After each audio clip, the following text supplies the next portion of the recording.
Hello and welcome to Ewe Sew You. My name's Zoe and this is my channel all about the crafty bits and pieces I get up to.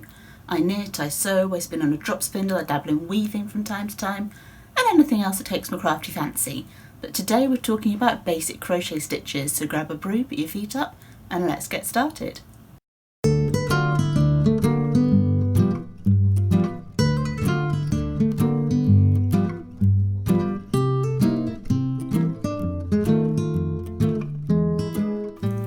So welcome back to any returning viewers, and to any new viewers a very warm welcome to you. Now, as I mentioned at the opening to this video, today we're looking at some basic crochet stitches. So these are the building block stitches that all different crochet patterns are made up out of. So if you're brand new to crochet, have never picked up a hook or have just dipped your toe in a little bit, these are the basic stitches that you're going to need, that you're going to come across all the time. And for those of you with a little bit more experience, we're going to be looking at the difference between the UK terms, the US terms, and the symbols that are used in charted crochet as well. So hopefully a little bit of something for most people. And without further ado, let's switch that camera around and get started. Okay, so I've got my yarn and my hook sorted out. I am using this acrylic wool blend that I was given as part of a local yarn shop day quite a while ago. It's not the sort of thing I'd normally pick up to buy, but it's quite pretty. Hopefully the colours are coming through. There's lots of purples and oranges and stuff in it. It's a Serdai yarn and it's called Indie. For those of you that are new to crochet, all you're going to need to get started is some yarn and a crochet hook in the size to go with the yarn. But once you get a bit of experience, you'll get a sense of your gauge and how to adjust crochet hooks to fit your gauge. But whilst you're just getting started out, the easiest thing to do is to take a little look at the ball band, and you're looking for this sort of grid symbol with measurements around it, cross knitting needles and a hook. So that's going to tell you the recommended gauge that the producers of the yarn think you should be able to get, as well as the recommended needle size for knitting and hook for crochet. I'm not using the recommended size because, well, A, I don't have it, and B, I quite like the fabric that I am personally getting with my gauge on a smaller hook, so that's what I'm doing. But if you're not sure what your gauge is going to be, or you're just dabbling around in the stitches, go with what's on the ball band just to get you started, or what's in the pattern if you're using a pattern. So the first thing we're going to look at is how we get started in crochet. Now, sometimes you're going to be working in a circle, sometimes you're going to be working straight. In both cases you can start with a chain stitch. There is a magic ring that you can use for crochet as well, but when you're just getting started out, let's go with the chain stitch because it's just a little bit easier to get your head around. And once you get your head around the magic loop, it is nice and simple. So the first thing that we're going to do is create a slip knot over the hook for the chain stitch. Now I wrap my yarn around 2 fingers twice. Then I put my hook in under the first bit and over the second, grab that yarn with the hook and pull it through. I take my fingers out and pull my tail until that stitch is nice and tight. Well, it's not too tight, you don't want to throttle your hook, and snug on the throat of the hook, which is this bit here. So we've got our head with a little neck there, and then this bit is the throat. I've got these basic crochet hooks, so I have a little thumb groove there before the handle. You can get them with all sorts of embellishments and different handles on here as well. It's a matter of personal preference, but this is what I have, so this is what I'm using. So I am right-handed, so I hold my hook in my right hand and the yarn in my left. So I'm going to tension it over my first finger. I'm going to hold that tail between my middle finger and my thumb. That's what works for me. You may find a more comfortable way of holding the yarn for you. I am not the crochet police. I'm not going to tell you that there's only one way to hold these things because, quite honestly, I don't believe there is. So to make chain stitches, we're going to take our hook underneath the working yarn, grab it with our hook and pull it through. And we're going to do that as many times as our pattern tells us. So under, grab and through. Under, grab and through, under, grab and through. So you can start to see this little line of V's forming. We've got 1, 2, 3, 4 at the moment, and 1 on the hook. So let's do 10. So that's 5, 6, 7, 8, 9, 10. Now you can see I'm not actually counting the one that's on the hook as a stitch because it's not finished. So we've got 1, 2, 3, 4, 5, 6, 7, 8, 9, 10. Now if we're going to be working in rows, which is how I'm going to demonstrate these basic stitches, we're going to need to do one extra to lift us up onto the next row. So it's just like a little step up effectively. So we're going to ignore this first V that's next to the hook, and we're going to be working in to this one here. Now this is another point where you're going to hear people saying all sorts of things about where you should put your hook. I just shove it in. Sometimes I'll flip it over and go for this bit at the back and leave the V at the front. Sometimes I will literally just pop it through here, which is what we're going to do today because that's the easiest thing to do. As you get more experience in crochet, you're going to find your preference, and you're also going to find that different ways of doing it give you a different edge to your work, so they're going to suit different projects.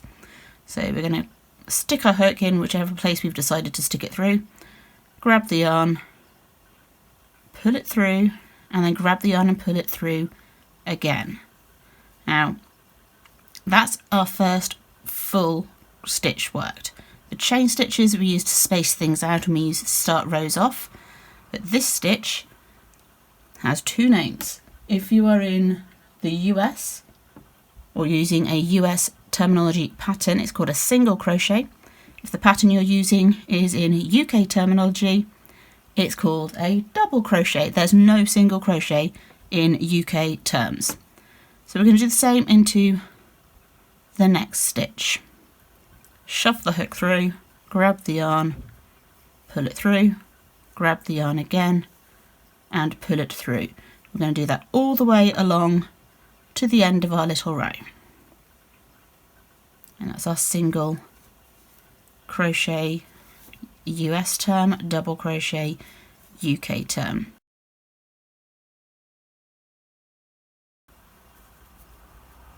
Okay, so we've now worked our way all across the row, and we've got our 10 single crochet, double crochet stitches depending on which terminology you are using. And again, we need to step up to the next row. So we're going to work one chain through that last stitch. Again, we're going to ignore this V here when we're going to start our next row. This time we're going to be working underneath the V that's at the top of our work there. So we take our hook through underneath both those legs, grab the yarn and pull it through, and we're going to work another row of single crochet all the way across. This is one of our more basic stitches. All of the others essentially build out of this single crochet, double crochet if you're using UK terms. Just going to work our way back all the way to the end of the row, and we're counting our stitches every row to make sure we haven't lost any. We're going to make sure we work into that last stitch that sometimes likes to hide a little bit around the back, so that we're not losing our stitch count at all.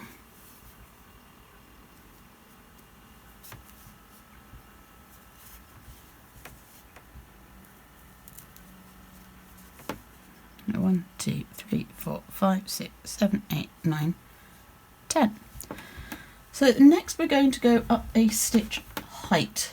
In crochet, the stitches as you go up through the ones that we're looking at today, they get taller. So the chain stitch is flat, single crochet, US term, double crochet, UK term has got a little bit of height to it. We're now going to work on what the US terminology calls a half double crochet, that UK terminology calls a half treble crochet. So this is a bit higher. So we're going to wrap our needle first. In fact, we're going to do our riser first. We're going to chain one, and we're going to wrap our yarn over our hook and pop it into that stitch again, so underneath the V.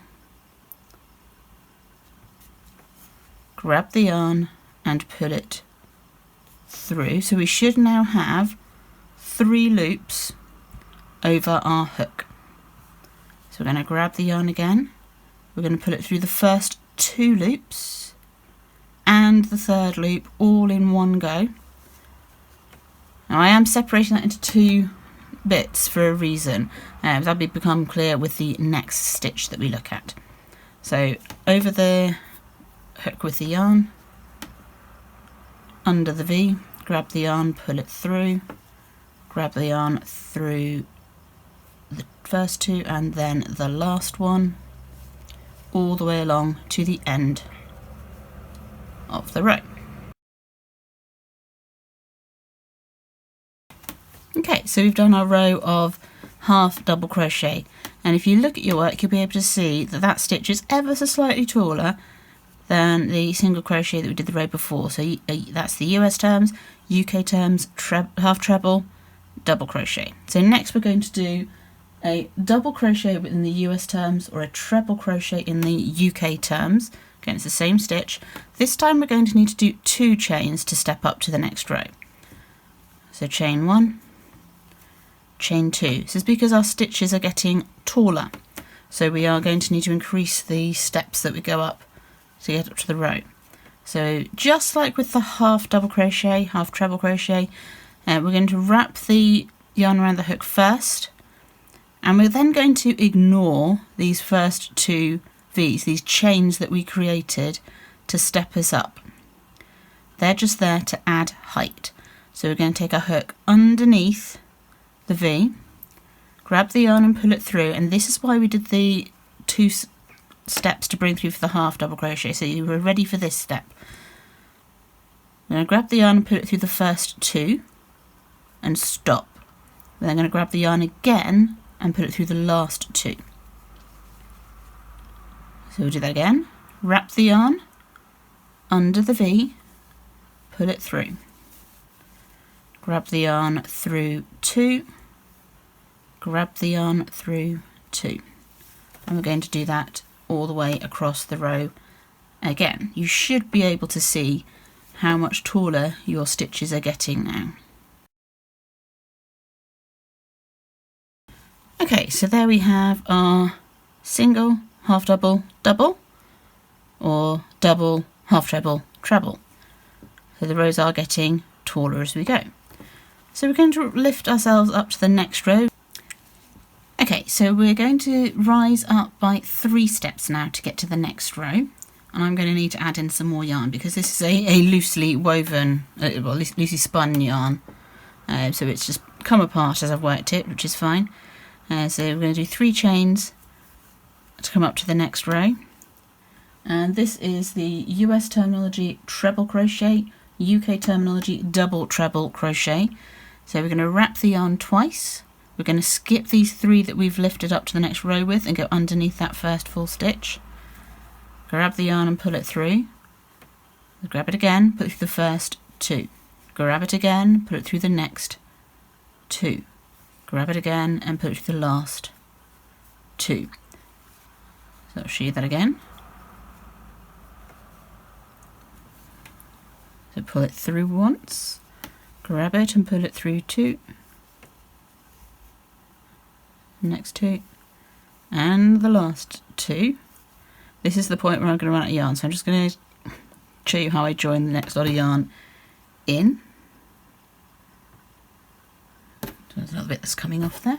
It's the trouble with loosely spun yarn. So I'm just going to go back out this last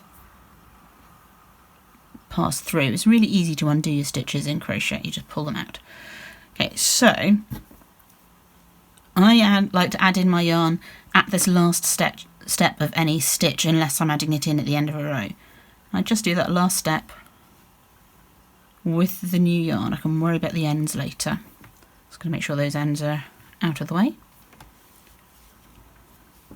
So wrap it twice through the next V, pull it through 2, pull it through 2, pull it through 2, and we do that all the way to the end of the row. Okay, so there we are at the end of our treble crochet in the US terms, double treble crochet in the UK terms. As you see, the row has again got taller. There is such a thing as a half double crochet in UK terminology, which is very similar to the half double crochet. It's just an extra step. You won't come across that particularly often, so as a beginner you don't need to worry about that. The one other stitch I haven't shown you that yet that you might come across is a slip stitch, which is really simple. I'll just quickly turn the work around to ignore the ends here. You're going to see a slip stitch most often in when you're working in the round. And this is where you just go through the next stitch, the V, pull the yarn, pull it through and pull it through the loop that's on the needle, or on the hook rather there. So grab it through and pull it through the loop. So we'll just do that all the way across. So you'll use this working in the round, because crochet in the round spirals, you'll sometimes use a slip stitch to get yourself to the next round to sort of even that out a little bit. You'll sometimes use it if you're working on a square, like a granny square, to get yourself into the corner to add in a new yarn or something. There's a few times where you might use it, but yeah, mostly when you're working in the round.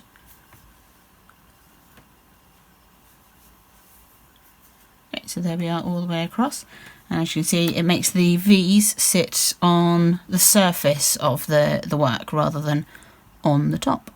Okay, so now that we've had a look at the different building block stitches that you can create other crochet textures out of, we're going to see how they get taller as they go through. Let's have a little look at an example of how they can be combined. So this is the granny stitch, which is a very popular crochet stitch. It's used in granny squares for blankets and cushion covers and that sort of thing. It's made up of, in US terms, double crochets grouped together in threes into a single stitch below and then spaced out with a single chain in between times. So for your second and third row and so on, you're actually working into the chain space between the two bundles of stitches. So it's a really popular, really versatile stitch, and you can do that with combinations of all sorts of these other building block stitches. So that's the stitches themselves, but how do they look when they're in a pattern? Well, I've already mentioned US and UK terminology, but there's also symbols that are used in some patterns as well if somebody wants to chart something out. So in the red here I've got the abbreviation for the US terms, and in the blue I've got the British terms. Then over to the black here we have the symbols over here. So for chain stitch, it's nice and simple. It's the same in both terminologies. It's just a CH, and it'll be shown as an oval in a chart. A slip stitch is SLST in US terms and SS in UK terms, although to be fair I haven't really noticed the difference there in patterns. I may just not have picked up on it, but when you look up all these terms, those are the two variations you see, and that'll be a dot in a chart. So then we have single crochet, double crochet, nice and self-explanatory, SC, DC, and in a chart there'll either be an X or a plus. HDC for half double crochet, HTR for half treble crochet, which looks like a T in the charts. Then the charts really come into their own after this point. For the double crochet or treble crochet, depending on whether you're using US or UK terminology, we have a T with a bar on it to represent the number of times you wrap the yarn around your hook before it goes into the stitch. So for the treble or the double treble crochet, we're wrapping twice. So we've got 2 bars on that T. So the charts can be really useful where they appear once you get your head around them. So if I just give you an example of how that might look in patterns themselves, at the top we've got the US terms, and in the red, and the blue is the UK terms. This is actually the same bit of patterning. This is the granny stitch. So 3 double crochet, chain 1, 3 double crochet in each chain 1 space. So in the brackets, all of that stuff is worked into the same stitch. And then for the UK terminology, 3 treble, chain 1, 3 treble. Again, it's bracketed in each chain 1 space. So they all produce the same thing. And if you see it charted out, it'll look a bit neater than this in a pattern. I've just done this by hand, but it'll look something like this. I've worked my grannies there into chain stitches as far as my little chart is concerned.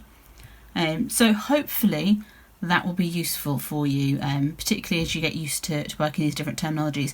The big thing to look out for is whether you're using UK terms or US terms, and there's an easy way to tell that. If you see in any crochet pattern this, the SC, it's a US terminology pattern. That will not appear in a UK terminology pattern. So that's your clue to look out for if the designer hasn't said on the pattern. Usually with online patterns and patterns that are sold digitally online, there will be some indication somewhere, whether it's in the pattern itself or in the description on the site you purchase it from, to let you know whether it's US or UK terminology. But if it's not clear, or if you've picked up a book somewhere and maybe it's a second-hand book and you're not sure where it originates from, look for that term. If that appears in your patterns, it is an American terminology pattern. So I hope you found that useful and interesting. Now, I put out a video every weekend, and if you've enjoyed spending time in my company, I'd love to see you in the next one. But until then, happy crafting and bye-bye for now.